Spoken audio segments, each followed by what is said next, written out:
Hello, we are going to be doing example 1, solve exponential equations using one-to-one property.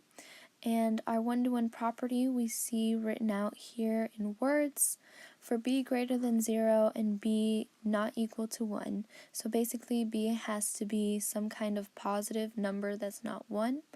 And it's our base here. We see b to the x is equal to b to the y if and only if x is equal to y. We can see some examples here.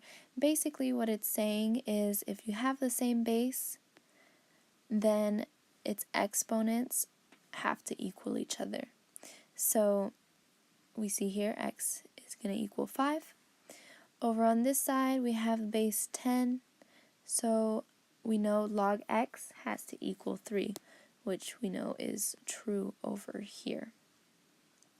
So part A here, we want to solve 4 to the x plus 2 is equal to 16x minus 3, or 16 to the x minus 3. So what we want to do is get these to both have the same base. I know 16 is the same thing as 4 squared, so I can go ahead and change that.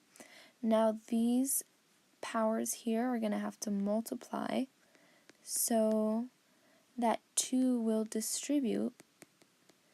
And the nice thing here is now we have the same base, so the one-to-one property says that their exponents have to equal each other.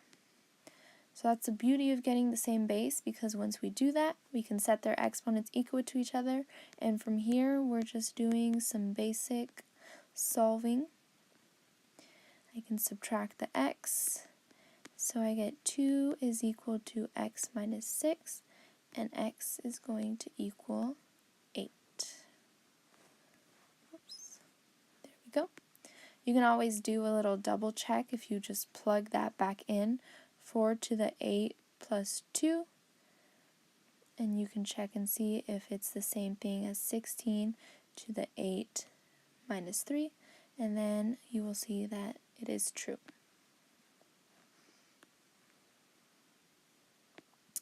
Part B, we want to solve 1/3 to the n power equal to 1 over 81 to the 2/3 power.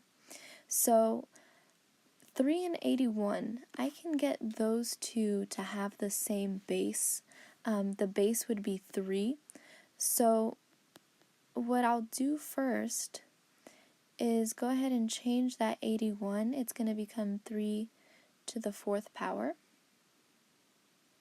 Okay, and from here I'm going to change these fractions. I'm going to flip them. So that means that their powers are going to become negative. This is going to become 3 to the negative 1 to the n is equal to 3 to the negative 4 to the 2/3 power.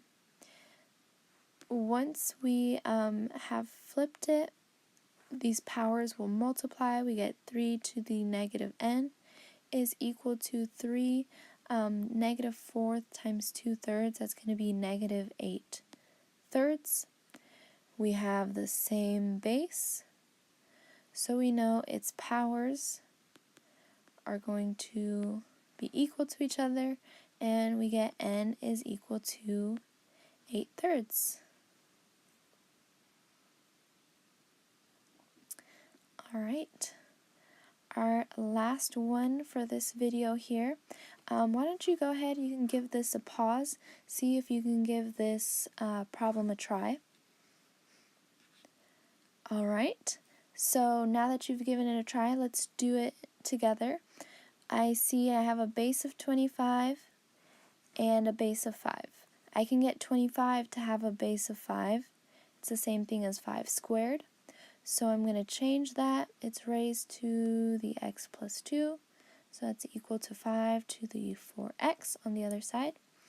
These are going to multiply. So I get 5 to the 2x plus 4 is equal to 5 to the 4x.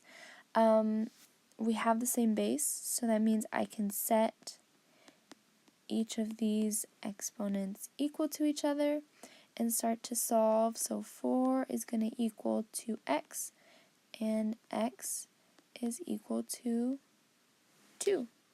That is our solution for this problem. Congratulations if you got that one right, and I'll see you in the next video.